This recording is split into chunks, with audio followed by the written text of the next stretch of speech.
The proudest day of my son's life became the most humiliating day of mine, because the first time he called me the maid, he was wearing a doctor's graduation gown. I wish I could tell you I'd misunderstood. I wish I could tell you I hadn't heard him clearly over the laughter and clinking champagne glasses. But I heard every word. Every single one. It happened beneath a white canopy, overlooking the university gardens, where proud parents embraced their children, and cameras flashed every few seconds. Gold balloons floated lazily in the afternoon breeze, spelling out, "Congratulations, class of 2026. I stood near the dessert table, smoothing the wrinkles from the only dress I owned that looked appropriate for an occasion like this. I'd bought it from a thrift store 8 years earlier and altered it by hand until it fit. No one there would have guessed that the woman in the navy blue dress had spent the previous night cleaning office buildings just to avoid missing another day's wages. But that didn't matter. My son had become a doctor. Everything I'd sacrificed suddenly felt worth it. I watched him across the lawn as guests gathered around him. He looked so much like his father that, for a moment, I forgot Thomas had been gone for 26 years. The same smile, the same posture, the same stubborn little crease between his eyebrows whenever too many people wanted his attention. I whispered to myself, "Your father would be so proud." Then I saw her, Victoria, beautiful, elegant, confident. She slipped her arm through Ethan's, as though she'd always belonged there. Beside her stood her parents, impeccably dressed, greeting professors, donors, and hospital executives, as if they already knew everyone. Ethan caught my eye from across the garden. He smiled. For just a second, I saw the little boy I'd raised. He motioned for me to come over. My heart swelled. Maybe this was the moment he'd introduce me properly. "My mum," he'd say, "the woman who gave me everything." I took a deep breath and walked toward them. Victoria's mother smiled politely before looking at Ethan. "And who is this lovely woman?" For a heartbeat, there was silence. Ethan glanced at my worn handbag, then at my sensible shoes, then back at Victoria's parents. A nervous laugh escaped him. "Oh," he rubbed the back of his neck. "She's the maid who helped raise me." The world didn't stop. It just changed. Someone chuckled awkwardly. Victoria smiled without realizing what he'd said. Her father nodded politely.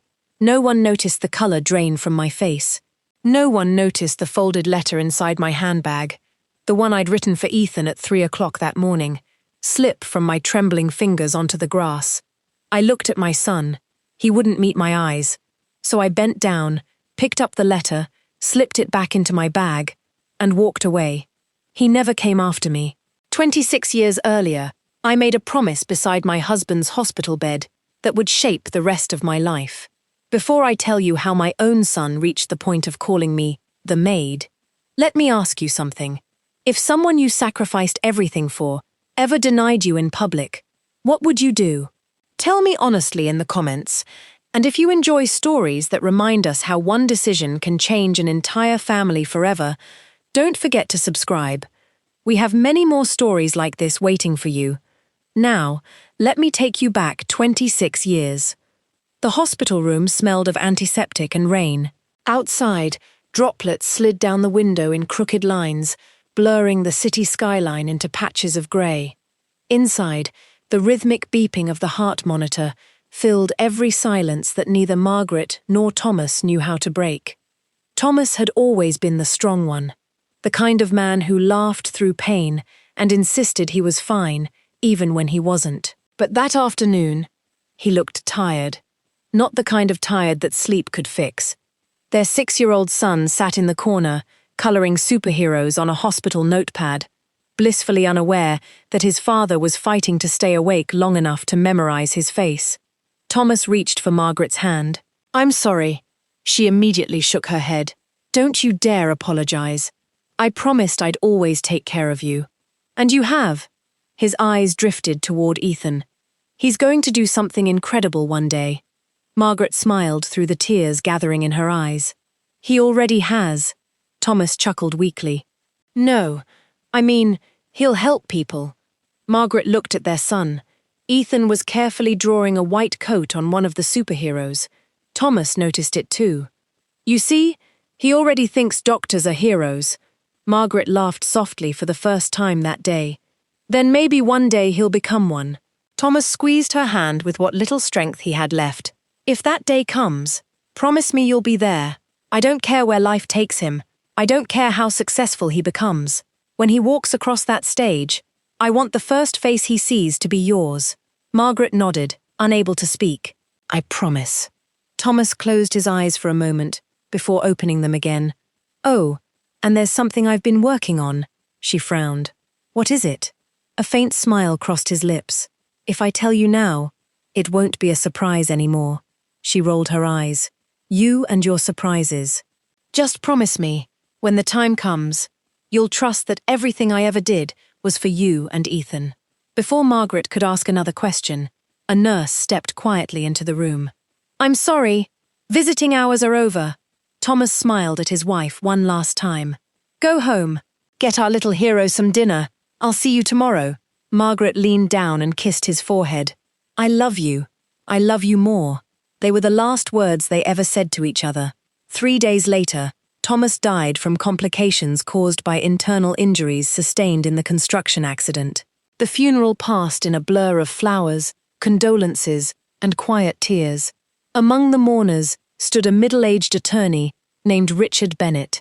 He waited patiently, hoping for a chance to speak with Margaret. But before he could reach her, his phone rang with news that would change his own life.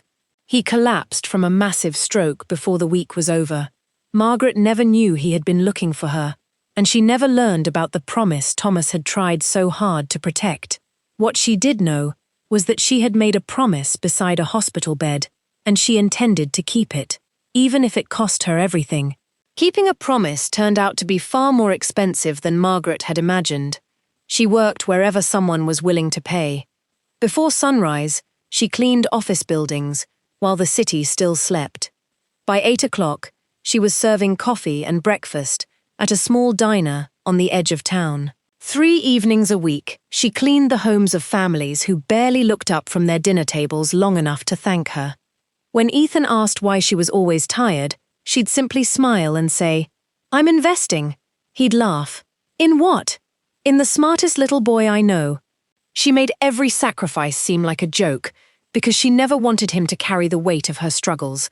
When the electricity was cut off one winter, she turned it into a camping adventure.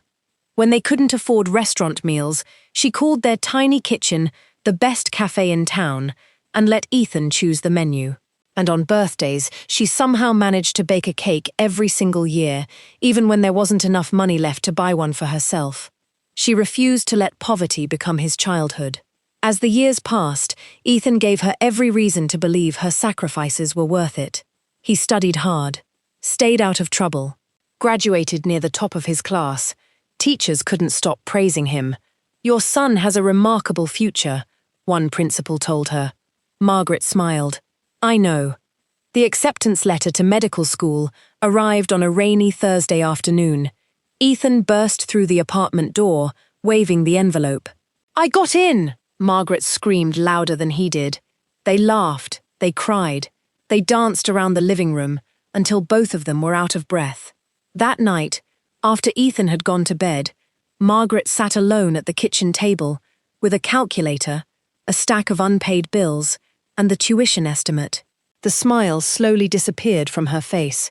The numbers simply didn't work. Not even close. The next morning, she opened the small wooden box she'd kept hidden in the back of her closet for years. Inside lay the last valuable thing Thomas had ever given her. Her wedding ring. She slipped it onto her finger one last time. For just a moment, she closed her eyes and remembered the day he placed it there. Then she kissed it gently, placed it back in the box, and walked into a jeweler's shop. When she returned home that evening, the ring was gone. But Ethan's first tuition payment had been made. He never knew where the money came from. Whenever he thanked her, she'd brush it off.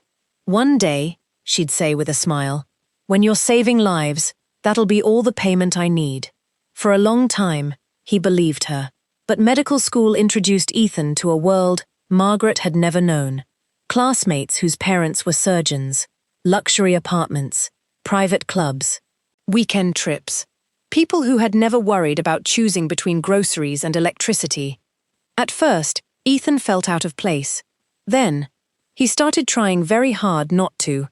And before Margaret realized it, the little boy who once proudly held her hand in public had begun checking over his shoulder to see who might be watching. Margaret didn't remember the bus ride home. She remembered staring out the window. She remembered watching strangers laugh, answer phone calls, and hurry through their ordinary lives. But she couldn't remember getting off the bus or climbing the stairs to her apartment. The only thing she remembered clearly was Ethan's voice. "She's the maid who helped raise me." She replayed those words so many times that, after a while, she stopped hearing her son's voice altogether. She heard only silence. The silence that followed after she'd walked away. The silence of a son who never came after her. The next morning, Margaret still woke at 5. Old habits didn't care about broken hearts. She tied her apron around her waist, picked up her cleaning supplies, and went to work. She scrubbed office floors, emptied trash bins, polished glass doors until they reflected a woman she barely recognized. Her co-worker, Denise, noticed immediately. "You don't look so good. I'm just tired. You sure?" Margaret forced a smile. "I'll be fine." It was the same lie she'd been telling herself for 26 years. Days turned into weeks. Her phone remained silent. No apology, no explanation. No text asking if she'd gotten home safely. At first, Margaret kept telling herself Ethan was busy. New doctors worked long hours. He'd call when things settled down. By the 3rd week, she stopped checking her phone altogether. That hurt even more, because hope had quietly packed its bags and left. Late one Thursday afternoon, someone knocked on her apartment door. She assumed it was a neighbor. Instead, she found an elderly man in a charcoal grey suit standing in the hallway. His silver hair was neatly combed despite the summer heat. In one hand, he carried a worn leather briefcase. In the other, a sealed manila envelope. "Mrs. Margaret Ellis?" "Yes. My name is Richard Bennett. I'm an attorney." Margaret frowned. "I think you've got the wrong apartment." "I wish I did." His voice was gentle, almost apologetic. "May I have 5 minutes of your time?" She hesitated before stepping aside. Once inside, Richard looked around the modest apartment. His eyes settled briefly on the framed photograph of Thomas sitting on the bookshelf. He lowered his head. "I owe you an apology that is 26 years overdue." Margaret's brow tightened. "I'm sorry. Have we met before?" "We were supposed to." Richard swallowed hard. "I attended your husband's funeral." Her heart skipped. "You knew Thomas." "I was his attorney." The room suddenly felt smaller. Richard slowly opened his briefcase and removed an old file. Its edges had yellowed with age. Across the front, written in faded black ink, were 4 words: "To be opened by Margaret Ellis." Margaret stared at the handwriting. She knew it instantly. It was Thomas's. Richard looked at her with deep regret. "I've spent the last 6 months trying to find you, because your husband left something behind." Margaret's hands began to tremble as Richard carefully slid the unopened file across the table. Margaret lowered herself into the chair, without taking her eyes off the file. For a long moment, neither she nor Richard spoke. Finally, she whispered, "I don't understand." Richard adjusted his glasses. "I wouldn't expect you to." He opened the file carefully, as though afraid the papers inside might crumble after so many years. "About 3 months before Thomas passed away, he came to my office." Margaret frowned. "He never told me." Richard nodded. "That was intentional. He wanted to surprise you." Margaret managed a faint smile through her confusion. "That sounds like him." Richard returned the smile. He'd recently purchased a parcel of undeveloped land on the outskirts of Brookhaven. It wasn't expensive then, just open fields and old farmland. He told me he wanted to build your forever home there. Margaret felt tears gather in her eyes. "A home?" Richard nodded. He said after years of renting tiny apartments, "You deserved a place where no landlord could ever ask you to leave." Margaret covered her mouth. For 26 years, she had never known. He also insisted on placing the property in a trust. Richard continued, If anything happened to him, the land would belong entirely to you. Margaret looked up. To me? Yes. And only you would have the legal authority to decide who inherited it after your lifetime. Richard paused before adding quietly, Thomas said he trusted your judgment more than anyone else's. The apartment fell silent. Then Richard reached into the file once more. I should also explain why none of this reached you. He took a slow breath. 4 days after your husband's funeral, I suffered a severe stroke. My practice closed. My clients' files were archived. I spent years learning how to walk, speak, and work again. His voice carried no self-pity, only regret. When I finally reopened my office earlier this year, I began sorting through every box that had been left untouched. He gently placed one yellowed envelope beside the trust documents. I found this. Margaret recognized the handwriting immediately. Thomas. My wife always opens letters from the bottom, Richard said with a bittersweet smile. Thomas wrote that on the back because he wanted me to make sure you didn't tear the page inside. Margaret let out a trembling laugh. He remembered everything. She reached for the envelope, then stopped. I can't. Richard nodded as if he'd expected that answer. You don't have to. Not today. Instead, Margaret slipped the letter into her handbag. Some memories deserved courage. She wasn't sure she had enough of it yet. Richard stood to leave. There is one final matter. Margaret looked up. The trust has remained dormant all these years. But now that you've been located, the law requires me to begin transferring ownership into your name. He hesitated. As part of that process, your son will eventually become aware that the trust exists. Margaret's expression changed. For the first time since graduation, she wasn't thinking about the humiliation. She was thinking about what would happen when Ethan discovered that the woman he had dismissed as the maid had unknowingly been carrying his father's final legacy all along. Outside, Richard quietly closed the apartment door behind him. Inside, Margaret sat alone, staring at the envelope in her handbag. She had spent 26 years believing Thomas's last gift to her was a wedding ring. She had been wrong. His last gift was a choice 3 days later. Ethan stood in the residence lounge of St. Andrew's Medical Center, staring at the untouched cup of coffee in front of him. Sleep had become a stranger. Every time he closed his eyes, he saw the same thing, his mother's face. Not angry, not disappointed, just quiet. That silence haunted him far more than tears ever could. He had replayed the graduation party in his mind 100 times. Each replay ended the same way, with himself saying words he wished he could take back. She's the maid who helped raise me. He rubbed his temples. What were you thinking? He muttered under his breath. I wasn't. The voice belonged to Victoria. She placed a hand gently on his shoulder. You've barely spoken since graduation. Ethan sighed. I embarrassed the one person who never embarrassed me. Victoria looked down. She quietly says, I should have corrected them. You should have. I was afraid of making a scene. My mother spent 26 years making sure I never felt ashamed of where I came from. And in 5 seconds, I made her feel ashamed of who she was. His phone remained untouched on the table. He had typed dozens of messages. Deleted every one. How do you apologize for something like that? I'm going to see her tonight, he finally said. I don't care if she slams the door in my face. I deserve it. Victoria smiled softly. I'll come with you. Before Ethan could answer, his phone vibrated. Unknown number. He almost ignored it. Instead, he answered, This is Ethan Ellis. Mr. Ellis? The voice was calm, professional. My name is Richard Bennett. I'm the attorney who represented your late father. Ethan frowned. My father passed away 26 years ago. I know. I've recently recovered from a prolonged illness, and there are legal matters concerning his estate that require your attention. Ethan glanced at Victoria. I think you've mistaken me for someone else. I assure you I haven't. Richard continued. I've already met with your mother. Ethan froze. My mother?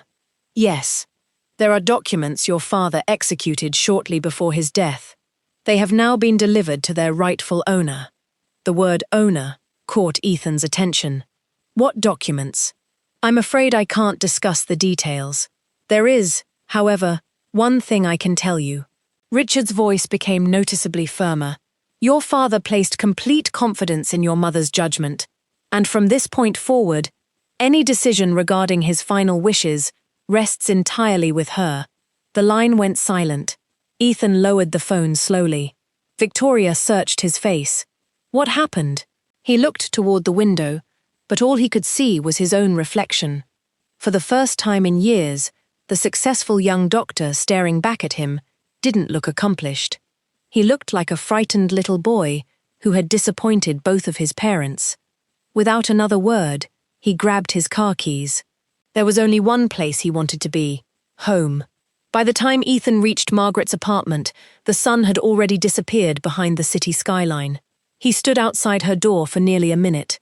The same hand that had confidently accepted his medical degree now trembled before pressing the doorbell. When Margaret opened the door, neither of them spoke. For a long moment, they simply looked at one another. Ethan had rehearsed dozens of apologies during the drive. None of them seemed worthy anymore.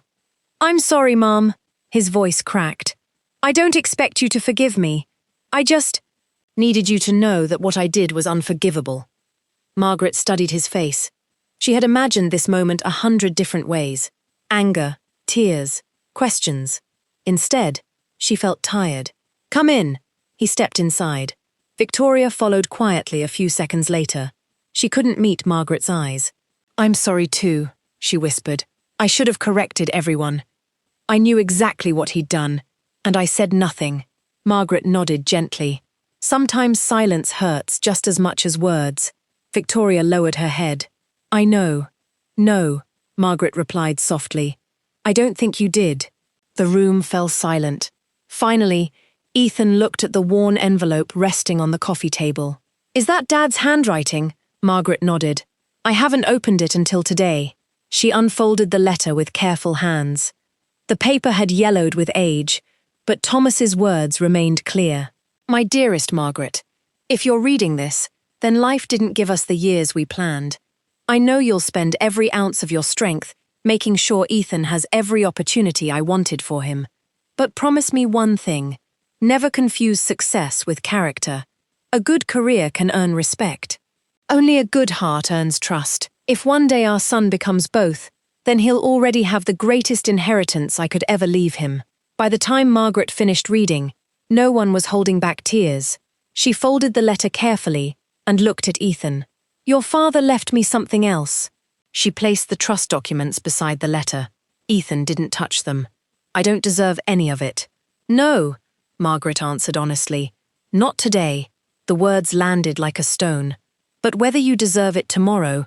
She reached across the table and took his hand for the first time since graduation. "That's a decision you'll make by the kind of man you choose to become from this day forward." Months later, Margaret completed the transfer of the land into her name. She did not sign it over to Ethan, not yet. Instead, she invited him to walk the property with her. For the first time, he saw the place his father had dreamed about.